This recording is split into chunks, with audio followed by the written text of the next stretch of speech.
coming to a panel discussion about this lofty question, do passwords still work in 2024? We've tried to gather a representative panel. We're hoping our student comes soon, but we try to get some faculty, some staff, a good mix to answer some really basic questions and see where we're at in terms of cybersecurity in 2024. Let me start with just introduction of our panel around the room. I want to start with our Chief Information Officer, Tara Hughes, and ask a very fundamental question that if we're only using a password to log in, is that safe? Not anymore, no.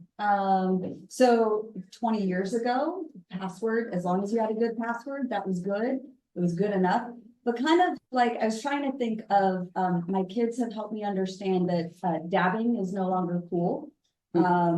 It's no longer in vogue. Passwords by themselves are just not good enough to provide the layer of protection that we need. And I'm sorry, the other thing that I would say is kind of like, what was the illustration we talked about? Thanos, right? Like when Thanos is collecting the Infinity Stones, like he needs all 5 in order to do his terrible deed. So if we're thinking about security and protection, we need more than just one to be able to have that layer of efficacy. And we're never going to be Thanos, right? We do have 5 options, but we're not going to acquire all 5 at some point to get in. But as we'll talk about in a second, we do acquire more than one these days. Yeah. Right? Yeah. In general. So thinking about that, let's start with the kind of an academic definition of what multi-factor authentication is. And I just want to introduce Dr. Babita Gupta from the College of Business. If you could like lead us through how you would explain multi-factor to your class if we were teaching it here at CSUMB. Okay, so I'll start first with the word authentication itself to make sure we all understand. Authentication is a process that tries to answer the question, is this person really who she says she is? And the way we have been doing authentication for the longest time is usually through something that we will like password or an ID card.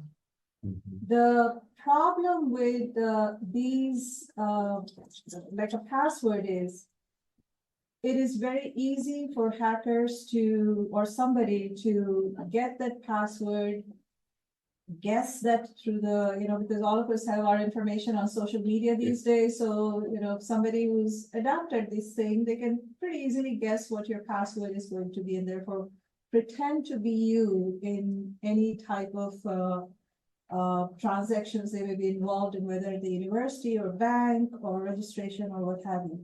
So because so that is called a single factor. Basically, it's one way to get access to something. The other problem with the password is that, I could forget it and therefore I'm not able to get access at the time I need to get access into something. I'm sure it has happened to all of us where we forget and then we're calling IT desk, hey, can you reset my password and so on. So because of that, what the multi-factor authentication is all about is that you create these layers so that if the first layer is breached, let's say the password, you have these additional layers, which makes it that much more difficult for anybody else to get into the system and pretend to be you. So in other words, the authentication process becomes stronger. And that is very necessary, as we all know in this day and age.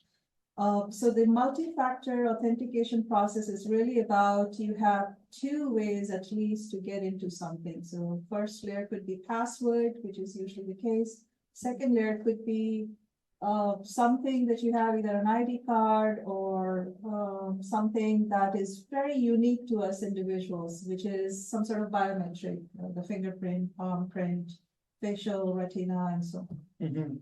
So that kind of is the overall thing about multi-factor authentication. Anything we're missing on this list from your experience, Nick or Tara? Yeah, I think like Dr. Gupta makes a really good point about how easy it is these days to sort of guess the password. I'll go on, Facebook, and our local SPCA will say, send me a picture of all your animals and who are they? It's National Cat Day. And you're like, oh, here's my red cat, Tiger. And then, Greg over on the side says, let's try Tiger 1 as Nick's password. And oh, it works. And then next time it's Tiger 2, et cetera, et cetera. So there are so many things that we don't realize, or, the year of our birthday is one of the classic ones.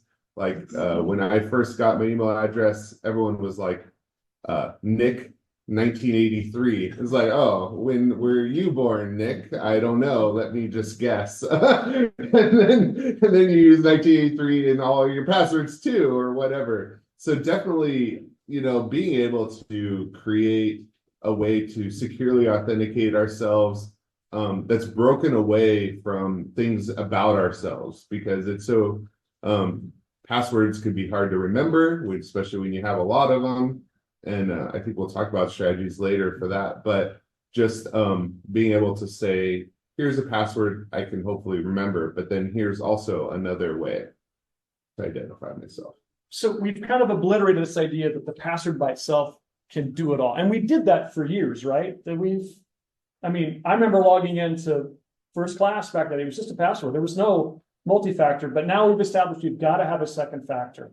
So let's talk about what you use personally when you're not logging into a CSUB account. What are you doing off campus when you log into things like banks, social media, doctor's offices? Let's put that poll in the field. And if you're here, scan this to join our webinar on Zoom. Turn down your sound so you don't have any feedback, but answer the question, do you get a text message with a verification code when logging into websites for personal use? We're just curious as to what you're doing, folks that are here in the room, folks that are here online, personally, when you're off campus, doing things that have nothing to do with CSUB. We're going to compare that to what we know you're doing on CSUB, because we have those data. We know how you're logging in and what factors you're using here at CSUB. So we'll give you a moment to take that poll, but panel, let's just discuss. Nick, we have the data. When we made this change last year, what was it about? Yeah, so before we moved to when we moved to SMS and we moved to MFA and so forth, we found that like text messaging is the most common used on campus. And I think that falls in line with personal use as well, or at-home use as well. So with my bank, when I try to log in, they send me a text message and I respond, whatnot. It's not necessarily the best, but it works as another factor. And here on campus, we saw about 82% of our students would use SMS, and it was probably about 50% of faculty, but then at the time they had some other options as well. But yeah, a significant portion of people are used to pulling out their phone, they get a 6-digit code, you enter it or whatnot, and it seems to work pretty well, but unfortunately we're finding more and more that's maybe not the best way. I guess the other thing that I would just add is as we kind of dive into the importance of having other authenticators, that doesn't mean that your password should suck. Mm-hmm. You still want your password to be secure. You want it to have some complexity. Passphrases tend to be better for remembering, but also having the complexity, having digits, numbers, and special characters. So you want to have other factors of authentication, but you do want your initial password to still be complex and secure. Yeah, passphrases are really good because they allow you to add lots of characters, but also sort of keep things memorable. So, when I used, 10 years ago, I used to say, I like cheese, because it was easy to remember, sort of fun, so it kept it on top of my head. So you can sort of come up with these passphrases that, are easy for you. And the length of passwords is getting longer because of the ability to hack them. And mm-hmm. So now for a secure password, they recommend at least 12 digits or 12 characters. It used to be like 6 to 8. Yeah. But I do also want to mention that it is becoming harder for an individual to keep track of different passwords, because you don't want to have the same password for all your banks and etc. So therefore, how you are keeping track of those passwords becomes very, very important. Mm-hmm. Because last thing you want, you have these really nice complex passwords, but then you are storing it in a Word doc, which is on Google Drive and Dropbox and everywhere, and so it's not that I think that might be more secure than it. Yeah. So hold that thought, because we're going to ask the folks about that specifically. But let me see if this is gonna come up, Amy, if I got this right. No, and what I'm gonna do is I'm gonna pop out of this and pop back into it. See if I can get this to work. So what we're finding from the folks in the field is that 100% they're using text messages. Very few, almost none of you are using some other method. Now, I would thought it would kind of mimic what we saw with Okta and text messaging on campuses, but I think we need to clarify whether or not SMS texting is really a good solution for personal use, much less for use on campus as a student, staff, or faculty. So, Mary, let's just ask that question. Is there anything wrong with SMS texting? SMS texting is unencrypted. So it's up there. It's if you get an SMS text, it's going to be live for a while, able to be intercepted, could be a vector to get into your accounts. So we don't recommend that you use SMS texts as your verification or authenticator because it's just not secure. If you are going to use SMS text, we recommend you do it on an unpublished phone. So a number that's not out there for everybody to find out, and that you use it for only accounts that have non-sensitive data, nothing that could expose your personally identifiable information to someone who could intercept your codes. So what are some other options? So better options. Let's start with on campus. Okta Verify. Yeah, for sure. Okta Verify is an authenticator app. You can get it on iPhone, Android phone, iPads, etc. It's similar to like Google Authenticator is another option. Let's talk about what we can use here before we talk about things. And then we also have tokens. So token would be like a USB thumb drive, for instance, that when you plug it in, it creates random generated numbers, and they then talk to our authentication application, which is Okta. And so the random generated numbers within the token will then identify you as the holder of a token and the holder of a password. So that gets into something we have. And the other factor would be something we are. So for example, something we have is like a YubiKey or the token, your phone. The other biometrics are something that you are. And so those are much less likely to be compromised or duplicated by someone. Not so sure about voice, as with AI coming, voice might be something that could be replicated, but your fingerprint and your facial recognition are hard to replicate and very much secure.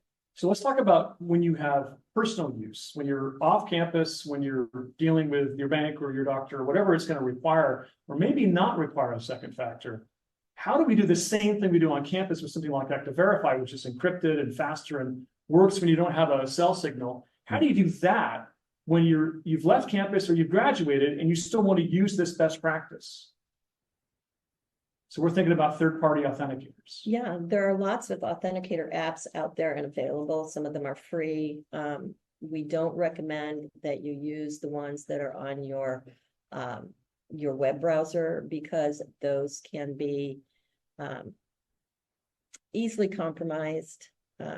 And especially if you take your computer asset in to be serviced, those web browser apps can be open and make your passwords and your authentication open to the service provider. So sure. So like if I had brought my laptop into Best Buy, then they could open Chrome and they would have all my passwords preloaded potentially, and be able to go and, I don't know, buy extra socks on Amazon or something like that. And you get to pay for their socks. Right, exactly. Google Authenticator is probably one of the more popular ones that you can get on iPhones and Android, etc. There's also other authenticators of similar style. There are some authenticators that work on tablets, and you can in some case get the little like a YubiKey, for instance, what we use here on campus, that will work with other systems, other tokens. I remember the first time I saw MFA with a token was actually for World of Warcraft. If I'm dating myself, way back in the day, World of Warcraft used to have a token that you would buy from Blizzard, and they would mail it to you, and you could then securely log into your game. But yeah, there are a lot of these secure options beyond just SMS to a phone these days. So hopefully we've given you two very good options. On campus, Okta Verify. Off campus, one of these authenticators just come from PC Magazine. Let's then establish that since we still have to have the first factor, and we can talk about this in Q&A, why do we still have to have a password in 2024? But if we still have to use a password, where do we keep them all for personal use? Where should we put them? So let's put that poll in the field for everybody. This is the second poll we're going to do for this. If you would answer these questions, the answers are going to be, I use the same password. I don't have to worry about it. Or I use a password manager, or I have sticky notes that are on the side of my screen, or I put them on my web browser, which we've already heard about. So let's see what you do for yourselves, for your personal use. And we'll talk about, some of these options. Obviously, we threw in sticky notes, but literally, if you're over the age of 65, you might be using sticky notes as your password manager, right? But hopefully that's not an option for all of you. In general, what are you using as a professional and as a personal? Okay, so I have two ways to do it. So I have set bags for anything financial related, which are much more sensitive. I write it on a piece of paper that is tucked away in my cupboard, which normally nobody would know to look for, because I don't trust it on the digital. But then you have all these, you go to a site to download a white paper or register for a webinar or something, so you have to register. And I don't care if somebody does get into those, if they want to listen to that webinar or download that research paper, more power to them. So those then I have in a digital format that I do keep on my computer, hopefully still protected. I try to make sure it's as protected as it can be. But those are the not at all sensitive places where I have to use a password, but I don't necessarily care if somebody steals it. Sure. Tara? I personally use Bitwarden, and I know that's what we use here on campus and IT as well, which is great. And I would say from the authenticator side of the house, I use Duo. Okay. Is particularly for my social media. But yeah, Bitwarden's great. Some of the password managers, you want to do your research because some have had compromises. Yep. And that really sets you up for not a good time. But Bitwarden's had a really good track record. Okay, if everybody's had a chance, you put your poll results in. Anything changed substantially? Good.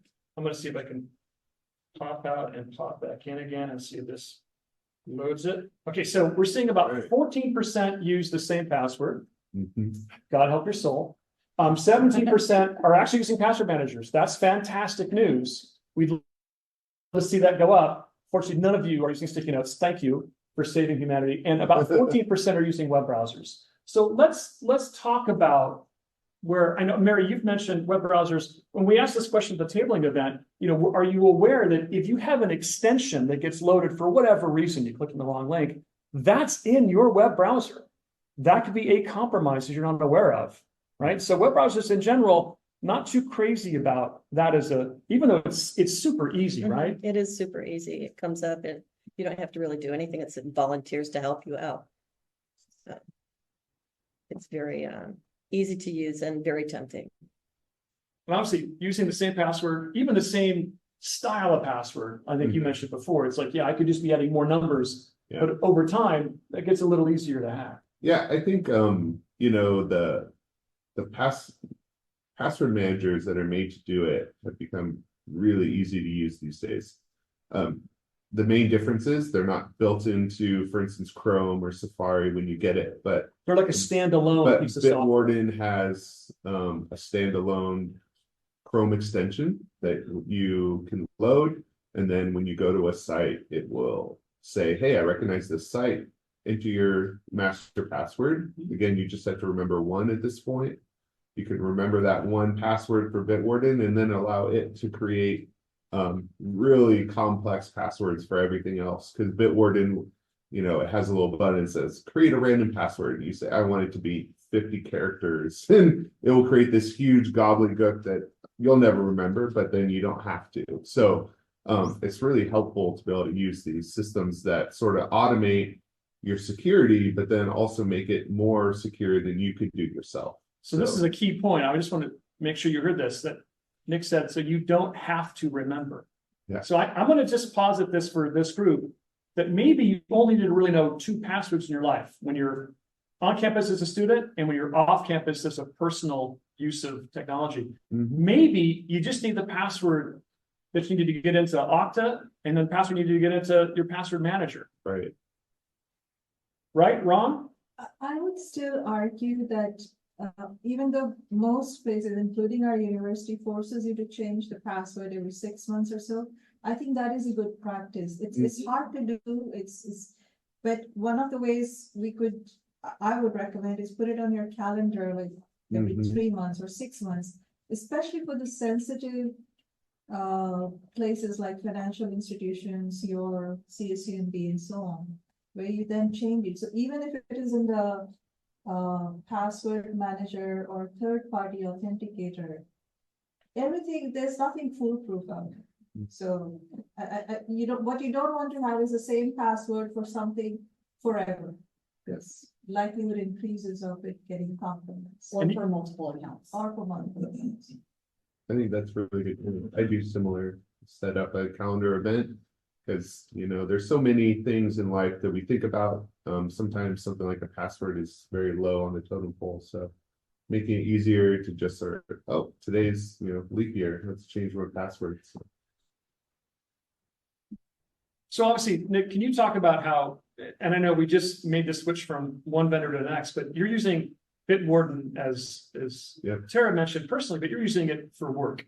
And how has that changed and made it easier for you with the network services? Yeah, so here on the campus, we provide Bitwarden to our IT staff and other staff who request it. And it allows us to, have access to the 50 plus services that each of us use in our work, but then have one master password. It has 2048-bit encryption, which is pretty much around the top of the line encryption. They have some that are like 4,000, but again, 2,000. I think it's supposed to be like 10 years to break a 2,000-bit encryption password. So we're probably pretty safe, at least until I retire, hopefully. But yeah, so we try to change our passwords regularly. Again, that's built into the system, sort of reminding us to change them every 6 months in our case. But it also means that, going back to Tara said earlier about some password managers being less secure. I mean, we used to use LastPass, and unfortunately it got hacked. And so we realized that, we had to go back to the drawing board, see what's secure now compared to what was secure, back when we set it up. And that's sort of everyone's, being a good internet user, a good World Wide Web user, is we have to be cognizant that things change over time, and we don't want to be too stagnant in just one thing that has been easy to do, but we're changing and we're watching and being aware of our own security, protect ourselves, our family, etc. And we get protected here on the campus in our campus accounts. It's worth the effort and the cost. If there is a cost, in many cases, there's no cost to put up a Bitwarden basic account. It's free. Bitwarden's free. And so it's worth taking the effort to protect your personal accounts and your personal devices. Really, there's, any kind of compromise is so painful that, it's just definitely something that you want to take care of. Let me underline that point, ask Tara. I mean, we do a lot in addition to protect you on campus in terms of monitoring the network traffic and making sure things aren't reaching our desks for a reason, but there are still some things that we cannot control. Yeah. And I think, when you're thinking about the way that you operate on campus, to some degree, there's a little bit more of a bubble of safety that is provided. And when you leave the campus and you're operating kind of in your own world, and you know, it's very easy to take for granted, and I could say this even for myself, but that layer of protection. My she's now 17, but when she was 16, my 16-year-old last year had her Instagram account hacked, and it was a super, you know, seemingly you know, innocent message from a friend of hers who needed help resetting her password. And of course, it was like the most basic, obvious, I wish you would have talked to us before you did this, but it was a good learning opportunity. But even with all of the protections that we provided, just that one momentary slip up of assuming best intent meant that she found herself in a world of hurt, to the point where we had to close down her account and then reopen a new account, because there was really no other way to retrieve it from the hacker, which was just devastating to a 16-year-old, but just as much to her parents. We've got some time left to do some Q&A, and I want to make sure, do we have anything come across that we want to start with from the online community? If not, I've got one for the panel as you're looking, Amy. But what I want to hear from you all is whether or not this is going to hold true in a year, or is everything going to change for some unknown reason, AI, that we have no idea how it's going to affect what we do on a day-to-day basis at work, or when we leave the campus and use things personally on the web? It's changing every day.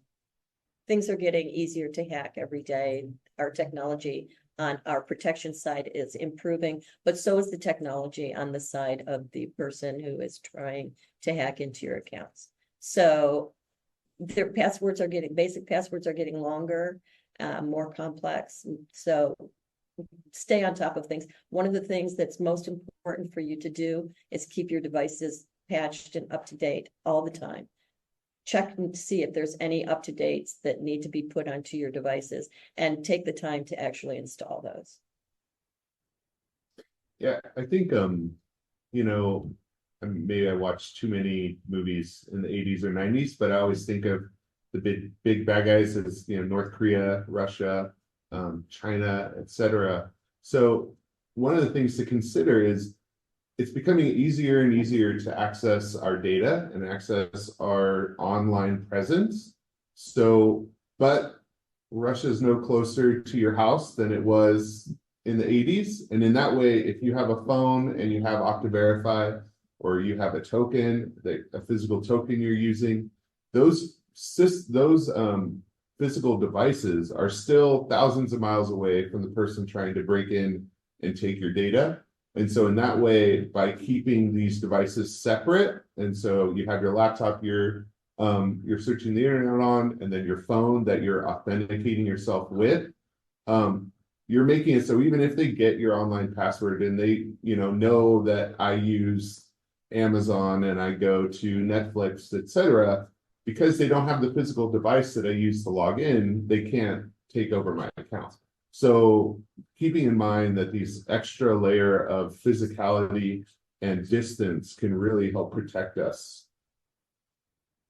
I think the only thing I would add is that we just have to be, it's hard with everything we do, but we have to get into the mode of digital hygiene for ourselves, because nobody else can do it for us. Despite all the protections that the university offers or our bank might offer, as you have said, things are always evolving. It's always a war between hackers and the security measures and people who want to get through those security measures. Mm-hmm. So you just have to make it harder, not share personal information that'll make it easy for somebody to guess what your passwords might be, even if they're longer. So yeah, and we don't really know what AI would do, but I have a feeling that with the problems, I'm sure the solutions will also arise to meet that. So that will, it's just gotta constantly keep happening in that sense, the problems and the solutions. So we just have to try and make it harder. And be sensible. If something doesn't feel right, don't do it. Some of the things that we've done on the campus with regard to AI is to not really let them join Zoom rooms or Zoom calls just without permission, to have AI then being able to record the voices and record the notes and the information shared at meetings. So be sensible about what you do and consider what it might expose. And if I may add one more thing, most of the time, the breaches that I've seen happen in my personal experience are not due to the technological reasons. They are more psychological reasons. Somebody got an email from somebody, hey, I'm really in a bind. Can you help me? And even though these are the people who are professionally trained in this, it's just that moment, just like you described your daughter. So that's a little bit harder because, it's emotional responses, but we just have to keep reminding ourselves, that not all of such kind of things are going to be true, and we just have to be a little bit hardened emotionally to not respond in the moment. I think there's a phrase called trust but verify. And I think that's a good guideline is, you can receive, that emotional request, but find with my daughter's case, instead of responding on Instagram, she should have called her friend and said, hey, I got this weird message. It was kind of unlike you. Is there a way that I can really help? Because that would have signaled to her friend that she got hacked too. So I think there is just, part of being a good digital citizen is just critical thinking. And it's just taking that extra step to ask a question of, does this not even feel right, but does this just make sense? Is this out of the ordinary of the way that we would normally interact or communicate? It could end up being a very costly save by just taking that extra step.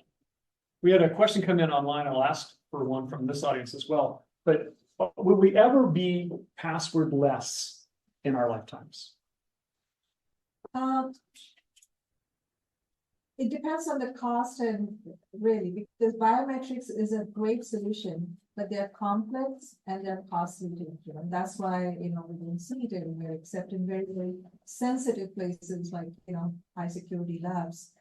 So at least in the foreseeable future, which is, who knows what that foreseeable future timeline is, I think it's here to stay.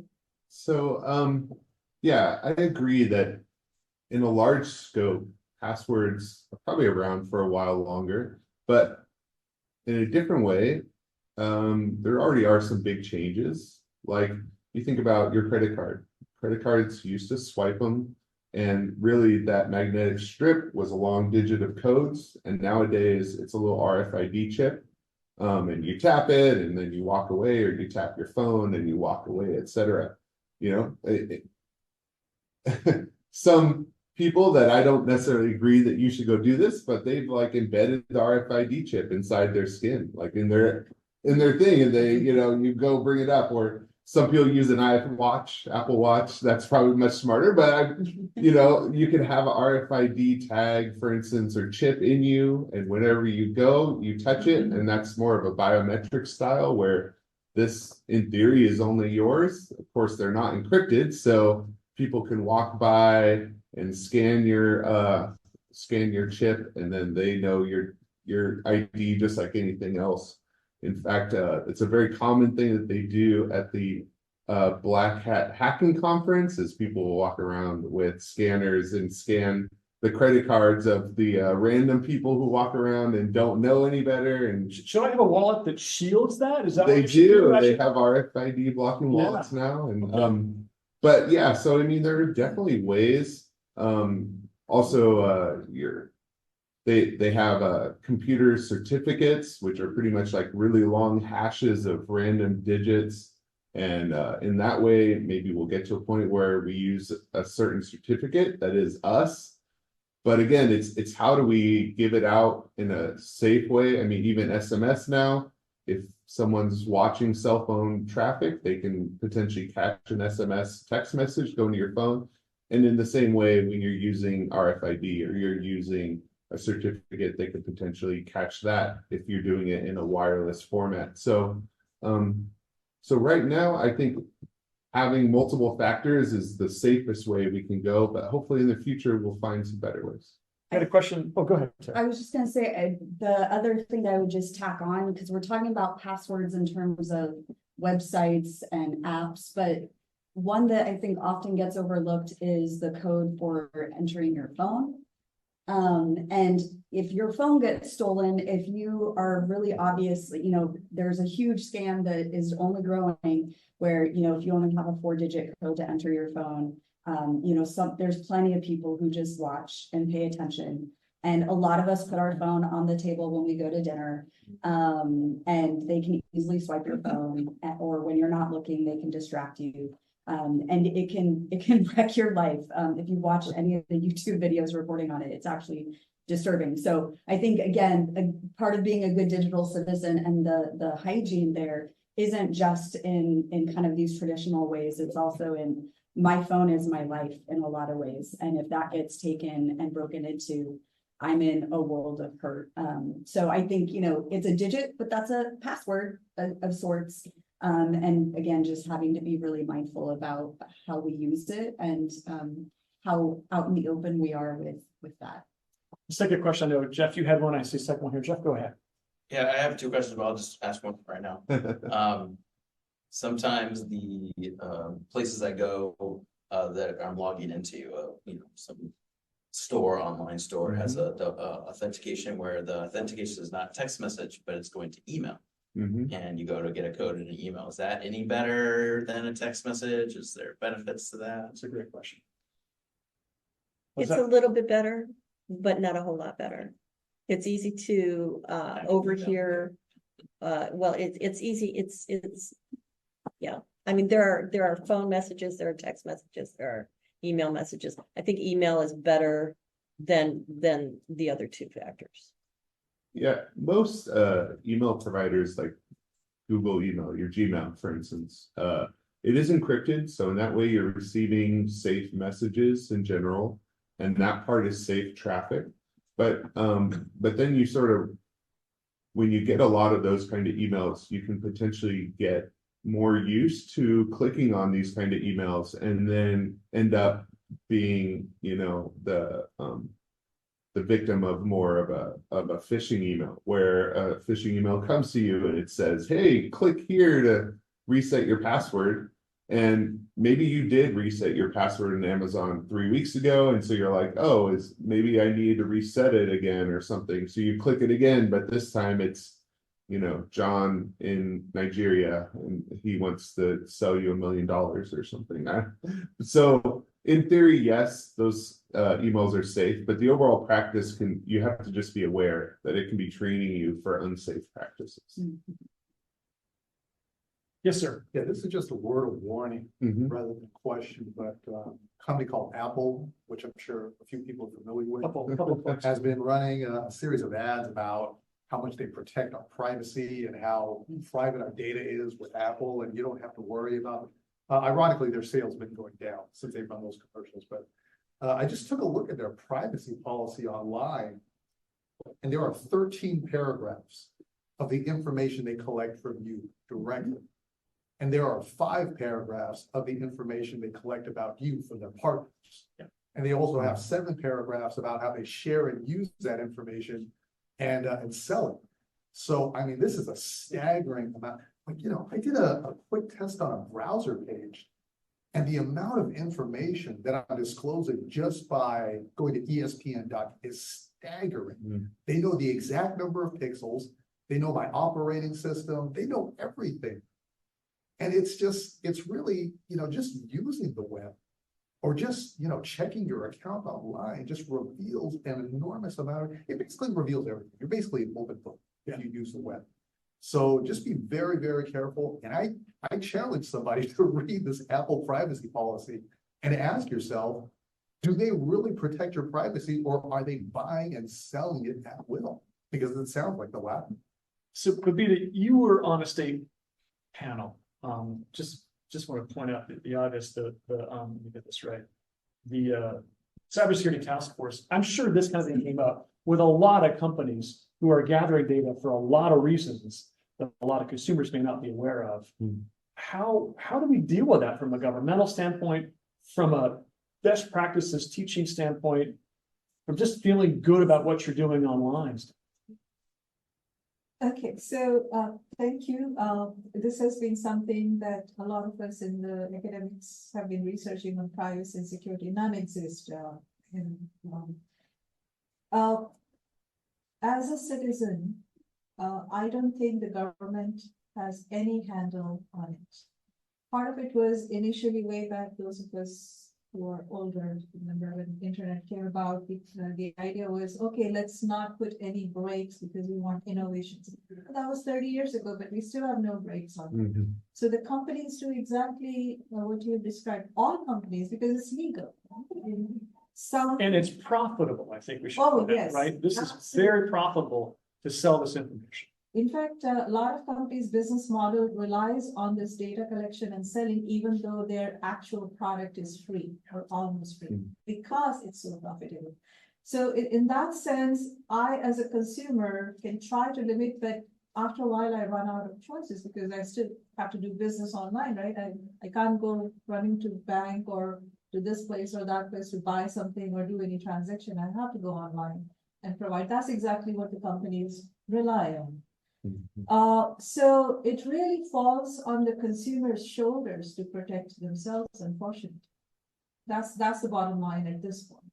And it's just gonna get worse because now we had blockchain for a while as a potential solution, but that is only for, very large companies with a lot of resources. It's not something that's at least feasible in the small consumer-facing companies. And with the AI, again, it's just gonna exacerbate this problem 1,000-fold in terms of how much data is being collected. And now using the data, something else would be done. So the picture is grim. I'm sorry to be a downer here, but you asked the question about the government's role. At this point, there's very little that the role the government is playing, unfortunately. Let's end on an up note, because I think what we've done here is very useful just to thought provoke and get an idea and understand where everybody's at. This has really been put on by the Information Technology Department here at Cal State Monterey Bay. We're available at our technology help desk at 582-HLP or in the library itself. You can visit us at csu.edu/IT, and you can go on our socials to interact with us, ask us questions, connect with us, and find out things. We'd like to know what you'd like us to talk about next. So let's have that discussion at some point. You can put it in the chat. We'll keep this open because we want to extend this for a little bit longer, because this was actually part of a 3-part cybersecurity spring event. The panel discussion was one thing, but we also had a tabling exercise today at Otter Thursday, and we started it all with a digital sign contest. Big thanks to the Otter Student Union and Jeff Rensell for making that available. The winners are all going to have their submissions posted on the digital signs. There's 7 of them here in the Otter Student Union. We've already posted them actually on the rest of campus and all the other signs that we have on campus. So those are up and running. But we wanted to announce the grand prize winner from all the submissions here at the end of this panel discussion. So congratulations, Kaylin Quintero, for the How to Spot a Fish submission. We've got a big old prize package put together by a lot of our sponsors. I'm just going to go back and read them all. The Office of the President, School of Business, Otter Student Union, Otter Athletics, Associated Students, and a couple of student groups, the Network Security Team and the Women in Computer Science, have all helped us put this on and promote it. Congratulations to Kaylin. Also, our runner-up, Aubrey Amelia, for the Feeling Fishy. Thanks to the Office of the President, specifically in Otter Athletics, for contributing to the prize packages. Let me show you some of the graphics that they produced. So this is Kaylin's, and this will be up in the Otter Student Union.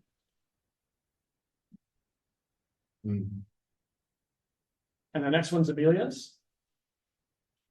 And this is cropped a little bit, but that's an In-N-Out burger bag. Oops, and I went a little fast. And then Amy and I threw in a couple. This is one I did. This is actually from a Monterey travel and tourism video. And I just love this guy's expression of disbelief. I thought, oh, we could use this. Meme probably all over it. And that goes to our link to verify. So if you're a student, this is the gold right here. We'd love you to be encrypted, faster, and more available when you're deep in the dungeon of a lecture hall and you don't have any cell signal. And this was Amy's. And it really is everybody's responsibility, even though, like we said, we can do a lot, there's a lot we can't do. And this is why we're here.